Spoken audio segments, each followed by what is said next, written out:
Alright, Chapter 14, The Smoker's Tick. Another wholesale of the sub-habits included in your smoking complex, seeking with a half-conscious, semi-automatic physical movement that make you aim in the course of smoking to defeat these to be before you defeat the complex, where a physical movement is likelihood that you never thought about them. You reach for your cigarettes in a certain play with you light with one certain way with you hold with it and smoke a certain way. You have been doing this for years and things over and over again for years. If you've been smoking 40 cigarettes a day and for 10 years you've been through this set with motions nearly 150,000 times. Motions are thoroughly practiced, set forth, and so nearly automatic that they themselves have been part of your habit that embodied many of the characters of the medical men call it tick, and inconsistently, compulsively repeated movements such as the twitching of the eyebrow. A person afflicted with a tick can halt the movements when he thinks about them. They aren't actually involuntary, or such twitchings. Other movements of the illnesses, Parkinson's disease, a patient suffering from the disease cannot stop motions no matter how hard he concentrates, for his muscles aren't enough under his control, but a patient who has ordinary tics doesn't have the measure of voluntary control, as long as the concentrates of the tick thinks about it. He halts the emotions. When his attentive wanders from something else, the tick returns. It's semi-voluntary. In the sense of the tick, and something like an active breathing, your chest, diaphragm muscles are under semi-voluntary control. Most of the time you don't think about what you're doing. You don't need to. They continue to pull and push air in and out of your lungs and automatically, but when you want to exert control over the breathing process, taking, signing, talking, singing, for example, to hold on your breath underwater, smoking, you can do so with the muscles respond to you will as long as they exert some kind of voltation on them. As soon as you stop exerting voltation, the process returns to involuntary automatic mode. Breathing habit is necessary, of course. Without it would not live. Facial and other muscular tics aren't necessary, but they aren't particularly harmful. Then may be embarrassing as for the person afflicted. As a rule, they don't in themselves affect themselves endanger his life. The smoking habit is worst of all. It does affect the health and endanger life. Whole array of small movements and postures associated with the smoking can be thought of as kind of as multi-phase serial tick. Serial tick is a component of your cigarette complex. You've got to attack it simultaneously as you attack the other components of the sub-habit. You attack it by deliberately changing the movements. This is you going on smoking in a gradual reducing rate. The way we've explained, as outlined with the detailed part 4, you don't cut yourself abruptly from the cigarettes themselves in the cold turkey system, and instead you divorce the cigarettes complex from the association of the serial tick. In Chapter 5, we gave you some of the reasons why they aren't entirely in the favor of the cold turkey route for all smokers. Now we give it another reason. The cold turkey quitter divorces himself from the cigarettes and the tick at the same time consciously, and not then misses both. He misses both. He smokes itself exactly like a person afflicted with a muscular tick, then lists repeatedly series of the familiar comforting moments that he does not realize that is missing with the movement that usually he is, often without thinking he will reach his pocket for a cigarette when he used to be there, and that may even go as far as pull matches, strike one, and lift it to his face, and only realize with a surprise and embarrassment there is no cigarette in his mouth to be lit, and it may be uncomfortable for weeks because he doesn't know what to do with his hands. Dozens of times a day, the discomfort reminds him, and if the cigarette's habituated body argues himself to go back with the comfortable route of his youth to know all too often the end of it does. This is why we urge to get rid of the first the tick while you are still smoking. Get used to life without those familiar motions.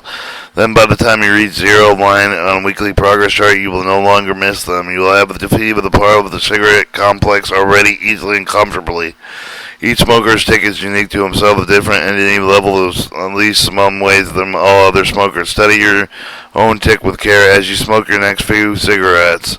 Notice every movement you make to deliberately change your entire smoking pattern. Change every movement and change with everything you about the method of the smoking you recognize you're familiar. Change brand. Switch to a brand of cigarettes that you have seldom never smoked before. It should be a brand that is dissimilar possible to what you used to smoking. If you've been using filter tips, switch to an unfiltered brand, or vice versa. Switch from plain to mentholated, from flip top to soft pack, from king size to regular size.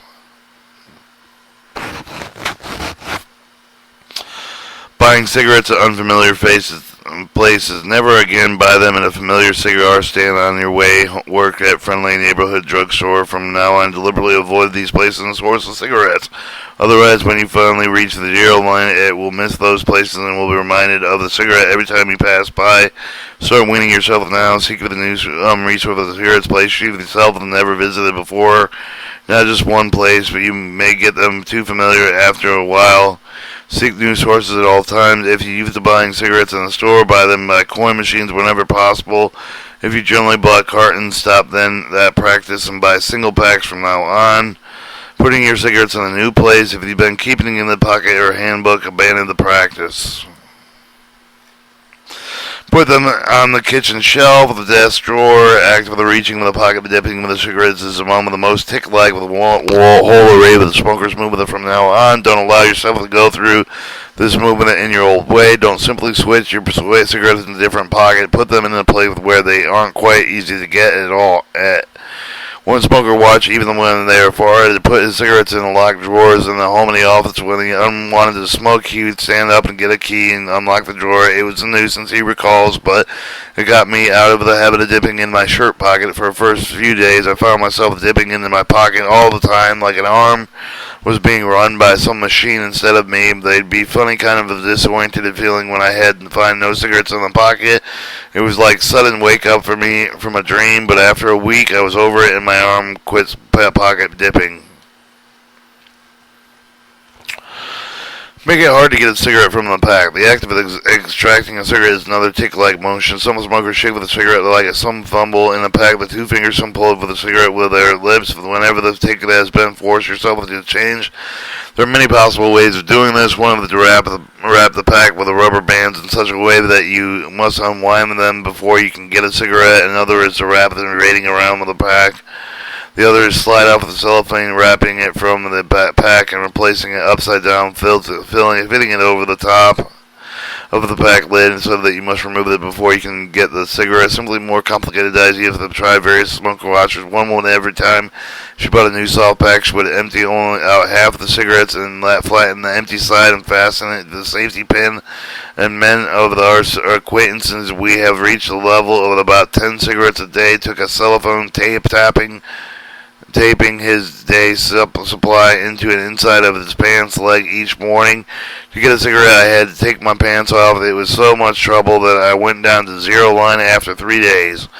Changing your way of lighting up. If you've been using lighters, abandon it. Switch to matches. If you're right-handed, hold the matchbook on your right hand.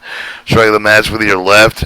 You'll find it awkward, which of course is the whole idea. Don't ever revert to your old automatic series of lighting up motions.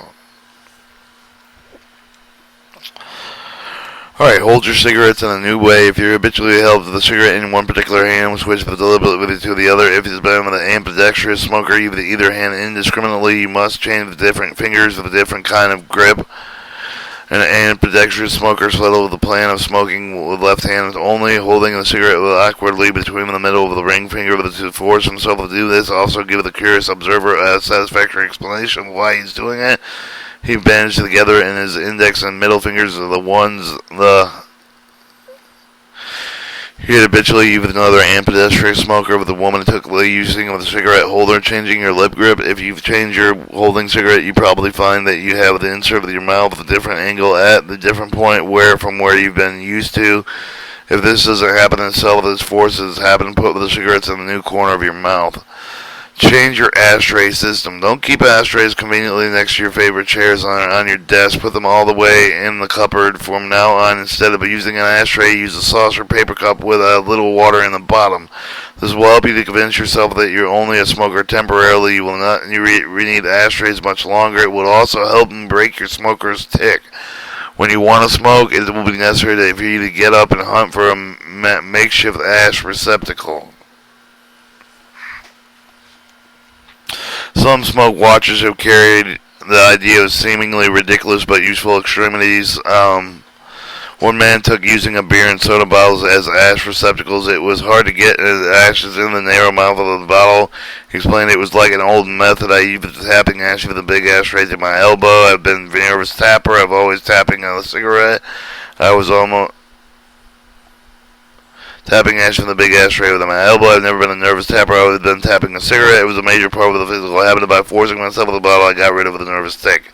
Another client housewife smoked at home, spread a wet paper towel on the countertop in her kitchen. I even towel as my ashtray. I found that the sight, smell, and even the soggy ash are very distasteful. Sometimes I couldn't wait to finish the damn cigarette when the roll up the towel and throw all the mess away. Toward the end, I got disgusted and I often threw off cigarettes after I had taken out only a few puffs. The cigarette would start with the number 5, but into the number 1, thinking this was a death blow to my habit, thing that finally killed it. It's up to you to study your own smoking complex, identify all the tick-like components. If the no two smoking habits are exactly the same, the fact that the smoker watchers try to never forget, but they have deliberately kept our approach highly flexible, encouraging each smoker to distill or thinking with his own mind and apply it to their habit, whatever he wants, whatever he thinks will be the most effective. Using a wet paper towel as an ashtray maybe not as much help you much. You have no intention of selling you the particular notation of you and your body, anybody else. If you think of it helping, fine. If not, develop some other device that will be suitable for the specific campaign. As in all phases of the campaign, of course, you should talk over this problem with your fellow campaigners. This much we're sure of: you must attack your smoking tick while you're still smoking. The tick must be dead before the rest of the multi-armed complex will die easily. Chapter 15: Extra Ingredients.